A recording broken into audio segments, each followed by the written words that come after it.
Clemmensen reduction and the Wolff-Kishner reduction are reductive deoxygenations of ketones and aldehydes.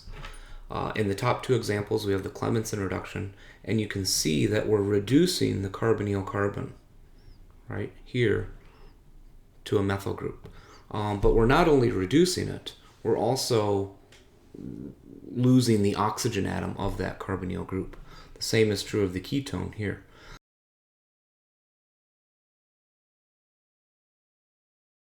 This reaction typically works only with benzylic aldehydes and ketones. Remember, benzylic means one carbon away from a benzene ring. So this is the benzylic carbon here. This is the benzylic carbon here. And to do a Clemmensen reduction, we have to treat those ketones and aldehydes with a zinc-mercury amalgam and concentrated hydrochloric acid. In the bottom two examples, we have the Wolff-Kishner reduction, and the pattern of this reaction is the same, right? We're reducing ketones and aldehydes to methylene groups, to CH2 groups. The difference here is we're using hydrazine, and we have alkaline conditions, usually sodium hydroxide or potassium hydroxide. The other big difference here is the Wolff-Kishner reduction will reduce aliphatic ketones and aldehydes as well as benzylic. So in the top example, we can reduce this ketone, which is not adjacent to a conjugated system, like a benzene ring, or we could reduce a benzylic ketone, which is adjacent to a benzene ring. Okay, so in summary, Clemmensen is for benzylic ketones and aldehydes only. Wolff-Kishner reduction is a little bit more general. It works for both aliphatic, non-conjugated ketones and aldehydes, and conjugated, like benzylic ketones. So where would you use a Wolff-Kishner or Clemmensen reduction? Well, take a look at these two examples here. In the top example, I have the synthesis of propylbenzene, and I'm accomplishing that through two steps.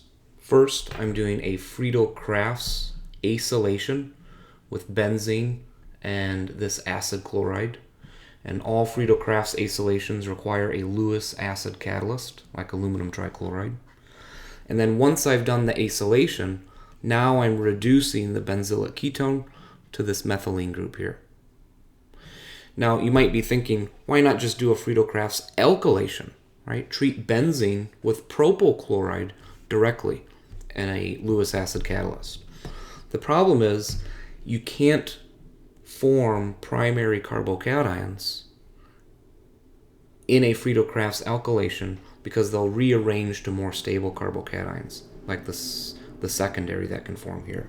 So let me show you that real quick. If I treat propyl chloride with aluminum trichloride, I will form this Lewis acid-base complex.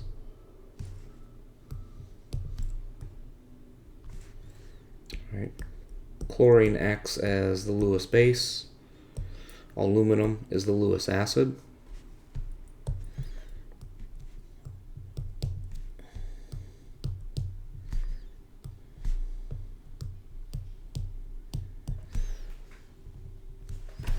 Right, but instead of breaking the carbon-chlorine bond and forming a primary carbocation here, at the same time, I'm going to get a 1,2 hydride shift.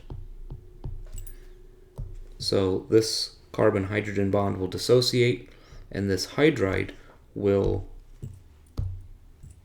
migrate over to the carbon, losing the bond to chlorine. This gives me a secondary carbocation. And that carbocation then will react with the benzene ring. And that gives me a product that is different from propylbenzene. I'll get instead isopropylbenzene. So the only way to make propylbenzene using Friedel-Crafts chemistry is that two-step method. First acylation, and then to reduce the benzylic ketone using either Wolff-Kishner conditions or Clemmensen conditions. Our focus in this chapter is the Wolff-Kishner mechanism because it proceeds through an imine intermediate. So you can see here we have hydrazine and sodium hydroxide, and one of the nitrogens in hydrazine is going to form an imine with the benzylic ketone in this particular example. It does not form an imine with the carbonyl of the carboxylic acid, right? So imines can only be formed from ketones and aldehydes. So other functional groups like carboxylic acids, esters, and amides are unreactive. Once I've formed that imine, this then undergoes a further reaction to give us the methylene group, the CH2 group. So overall, again, the pattern is both bonds to oxygen are replaced by 2 bonds to hydrogen, and that proceeds through an imine intermediate. This particular imine is called a hydrazone. It's a stabilized imine because it's attached to another electronegative atom with a lone pair. Alright, let's see if we can work out the mechanism here. So I'm going to put my lone pair on hydrazine, on one of the nitrogens, and my first step is nucleophilic addition to the ketone. Right, so nitrogen is going to use its lone pair to add to the carbonyl carbon. Right, that carbon is partially positively charged, so it's an electrophile. It makes sense that atoms with electrons would add there. And what makes that possible is I can break the carbon-oxygen bond towards oxygen.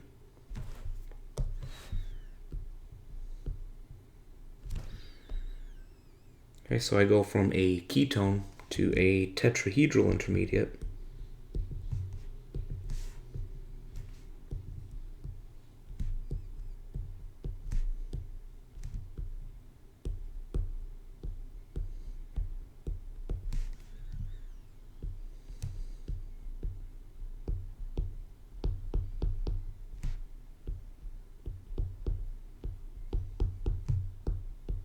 That looks like this.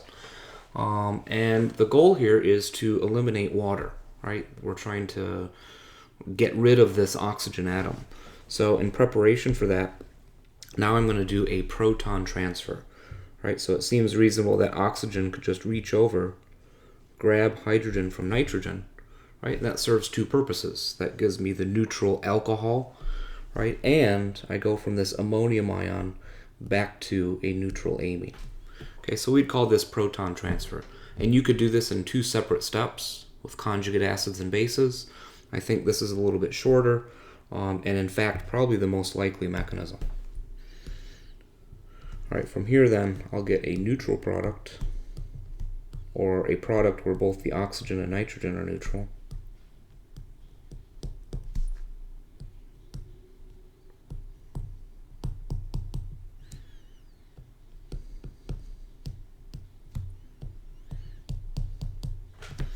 All right, and now I need to do an elimination to form the imine. Typically, we've seen before, when we form imines, we sometimes do them at pH 4, right? And I would protonate this alcohol group to form water. Water would leave.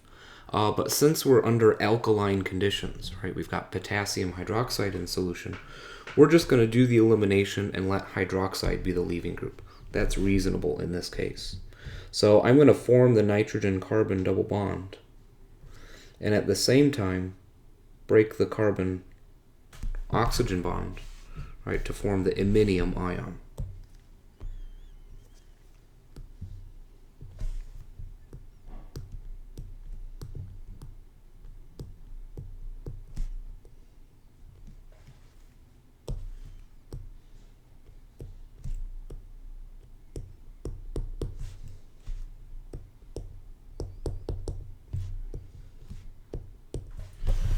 All right, and that iminium ion would be very short-lived, right, because it's a reasonable acid and would get deprotonated immediately, right, to give me the neutral imine. So let's do that.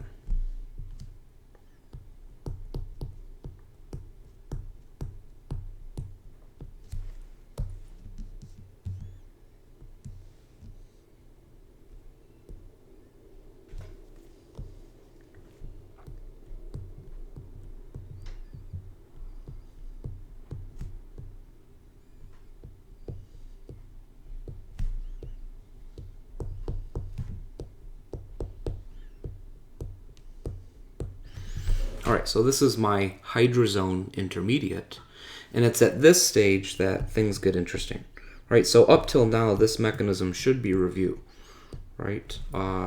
It's very similar to our acid-catalyzed mechanism that we drew for imine formation. This would be a variation that's under base-catalyzed conditions. All right, now that we're here at the imine, the new step is, right, hydroxide.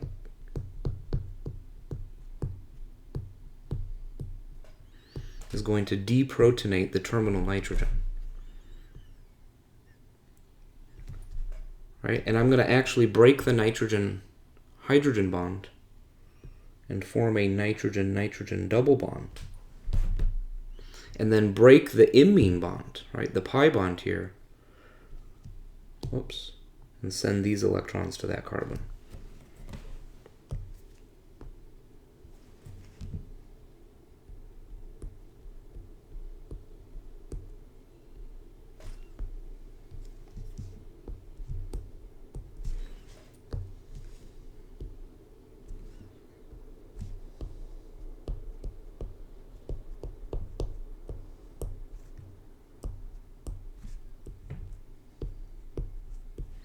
Right, and so this gives me a carb anion intermediate. And you could draw two resonance structures for this. Right, one where the benzylic carbon has the lone pair and a negative charge. You could also draw a resonance structure where the terminal nitrogen atom has two lone pairs and a negative charge. There are many more resonance structures you could draw using the benzene ring. So this is why the Wolff-Kishner reduction is particularly fast for benzylic ketones, because that carb anion is highly resonance stabilized. All right, at this point, the carb anion can grab a hydrogen from something in solution to give me a neutral intermediate. Right, so some conjugate acid. If we have hydroxide and water in solution, water seems like a reasonable acid.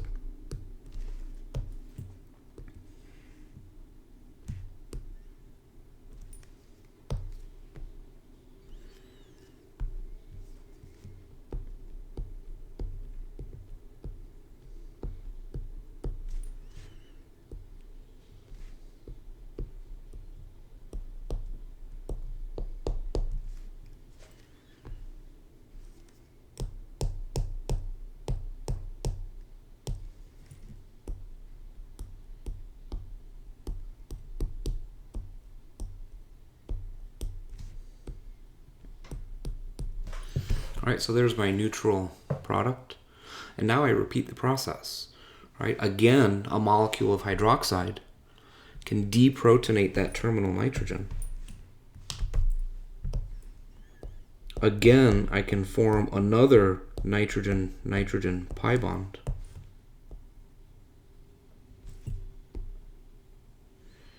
And this time, I'm going to cleave or dissociate the carbon-nitrogen sigma bond. And you can see in the process, I formed nitrogen gas and another carb anion.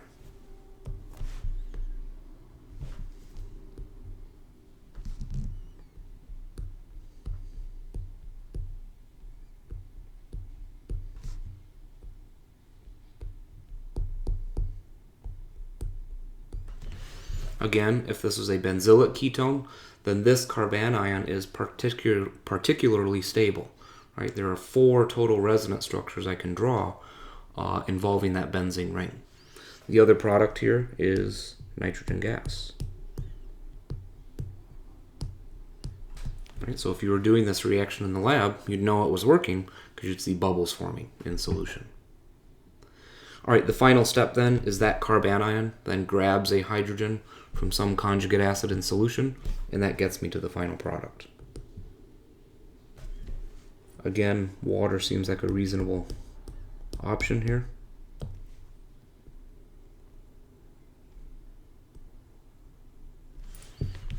And I'm done. All right, so overall I formed 2 carb anion intermediates. Each of those carb anions grabbed a hydrogen from the water that was in solution, and that's how I gained my 2 new carbon-hydrogen bonds where the carbonyl used to be. All right, so I've reduced the ketone and I've replaced the oxygen with 2 single bonds to hydrogen.